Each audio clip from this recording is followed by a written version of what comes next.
बेटा कहलाता नौनी अल्लाह को जो कोट को पढ़ता हूँ, जो मुझसे छोट भाई को नाम इंद्रजीत कुमार पढ़ता है, तो खुद इंद्र कुमार पढ़ता है।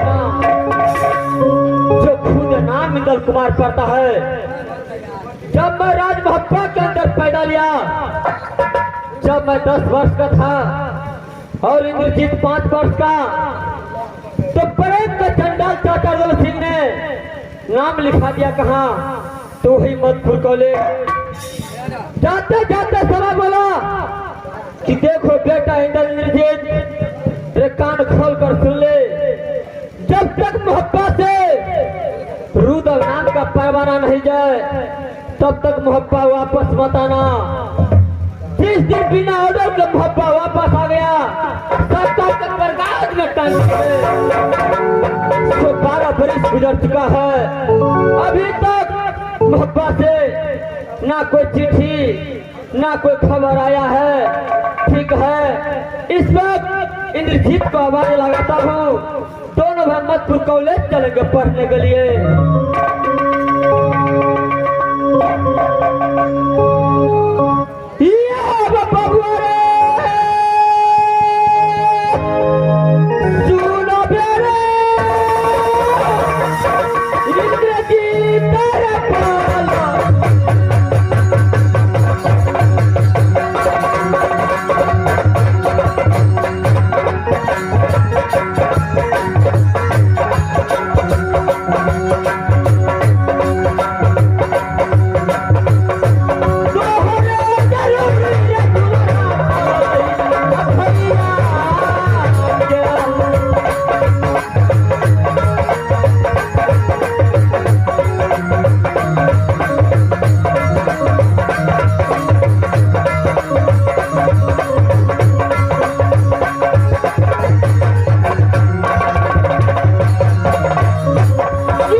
हूँ माँ, जो खुद ही हाथी में बतिया था, जो खुद एक हाथी में बतिया था, तो क्या के नाम सती सोना पड़ता, जो मुझसे बड़ा भाई का नाम, जो मुझसे बड़ा भाई का नाम इंद्र कुमार है, तो मेरा नाम इंद्रजीत कुमार पड़ता।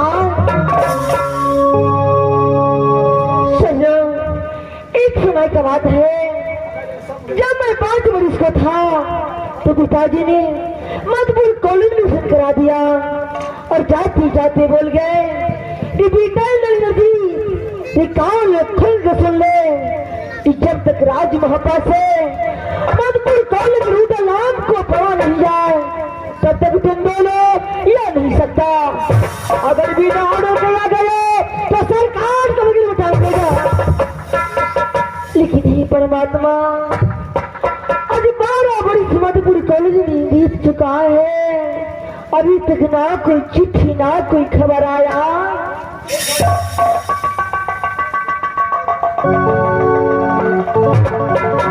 ठीक है, मैं यहाँ से अपने भैया को पास जा रहा हूँ, उसके बाद आगे जो होगा देखा जाएगा। माँ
सबसे पहले ये बता कि रोज तुझे कॉलेज जाने में इतना लेट क्या होता है? भैया जी, जब सुबह आरती होता है तो गंगा जी में स्नान करके बाबा इंद्रनाथ दुर्गा का पूजा करता हूँ, उसके बाद मधुपुर कॉलेज की चढ़ाई स्टार्ट हो जाएगी। क्या ये इंद्र कुमार बाबा इंद्रनाथ दुर्गा को पूजा नहीं करता है, फिर इंद्र कुमार क्या नहीं होता है? भैया जी, आज मुझे क्षमा कर दीजिए, आज तारीख से ऐसा नहीं।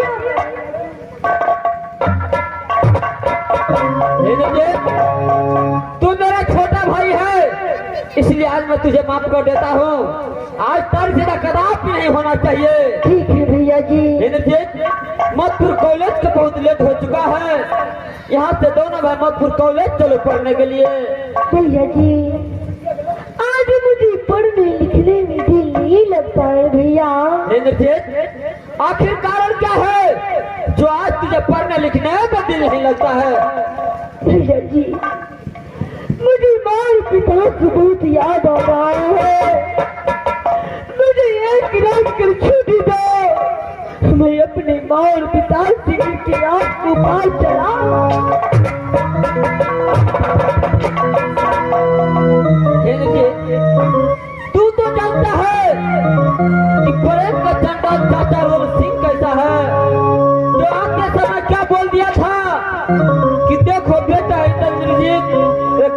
बोल कर सुन ले, जब तक मोहब्बत से रुदल नाम का परवाना नहीं जाए तब तक मोहब्बत वापस मत आना। जिस दिन बिना आदर के मोहब्बत वापस आ गया सर काट के बरगाज में टांग देंगे। तो मैं तुझे कैसे छुट्टी दे सकता हूँ?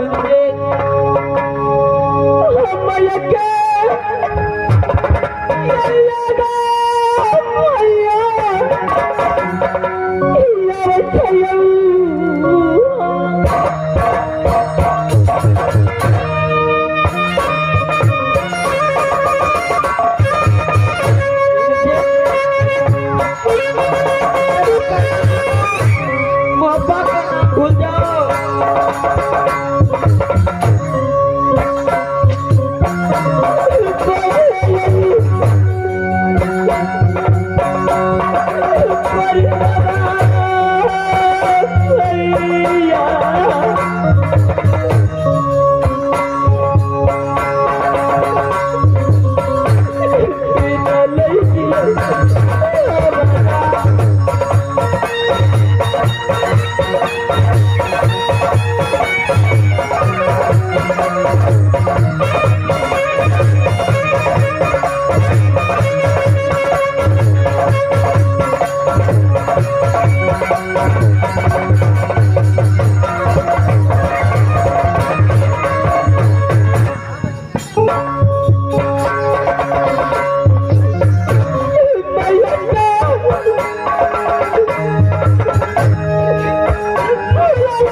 भाई हूँ, मेरा कहना मान लो, पप्पा का नाम भूल जाओ।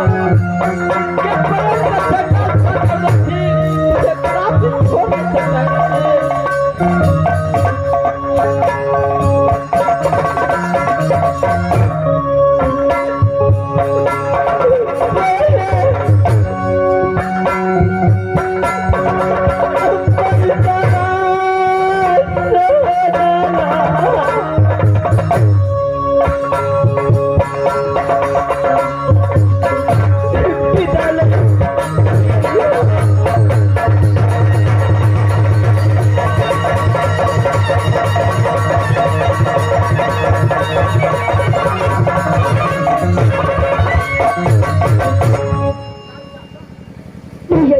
बोलो इंद्रजीत।